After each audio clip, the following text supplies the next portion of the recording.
Kurote again. Bowled him. Straight through. He is delighted.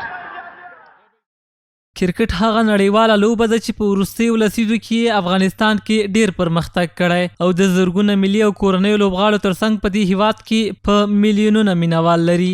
دلته بلخ کې تازه د افغانستان کرکټ بورډ لخوا د بلخ ولایت کرکټ لپاره نوی استازی وټاکل شو. د بلخ کرکټ دغه نوي استازي د خپل معرفت په ورځ له ملي تلویزیون سره په خبرو کې وویل تر خپل وسې به خپلو کارونو ته په چټک ډول دوام ورکړي ترڅو د دې ولایت کرکټ ته ښه خدمت وکړي.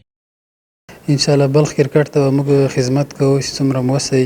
ان شاء الله موږ سره ډیر وعدې سوي دي له مرکز نه چې سږ به د میدان هم راته شین کوي او اکاډمیانې به جوړوي په ګراوند کې او په ښار کې داخل او نور چې کارونه دي موږ د ګراوند پاته دي هغه به ان شاء الله راته جوړوي او نور ان شاء الله موږ چې څومره وس او توان د بلخ کرکټ لپاره د بلخ کرکټرانو لپاره به خپل خدمت کوو.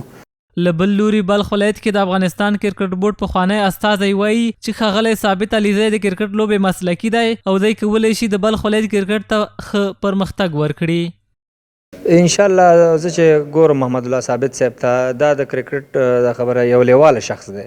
کرکټ ته خپل هم کلبونه لرودل چې 2 کاله انټر کلب لوبو کې چمپیون هم شو او کرکټ ته ډیر لیواله دی. ان شاء الله دا به کار کوي د بلخ ما نه به ډیر کار کوي ان شاء الله او اکیډمیانه به جوړه او ټیمونه به جوړه نو زه په دې باوري یم ان شاء الله په ثابت صاحب دا به کار کوي بلخ ولایت. یو شمېر د کرکټ بلخي مینوال بیا د تیر نماینده کارونو ته په اشارې وویل تمه لري چې د افغان کرکټ بورډ نوی استازی کرکټ ته داسې خدمت وکړي ترڅو بلخي ځوانان تر ملي لوبډلې ورسوي. در بخش ورزش کرکت در ولایت بلخ اونقدر که باید فعالیت میشد فعالیت اصلا نشده و ما از نماینده جدید خواهشمند هستیم که فعالیت‌های گسترده خود برای ما نشان بده تا اینکه جوانان ولایت بلخ که علاقه‌مندی در بخش کرکت دارند در سطح ملی و بین المللی بازی بکنند. د دې نماینده او ډیر خواهشات لرو په دې خاطر چې د ځوانانو التزاماتونه ایستلي دي لکه نور په د مشرقي خلک چې ډیر زحمتونه ایستلي دي او ډیر د اوس په نړۍ کې ډیر مشهور دي. نو موږ د دې نه نماینده نه غواړو چې د افغانستان د خصوصا د بلخ ولایت د دې ریاست په کرکټ کې ډیر کوشش وکړي او زیار وباسي چې څو ښه ځوانان تربیه کړي په آینده کې د افغانستان نوم جوړ کړي.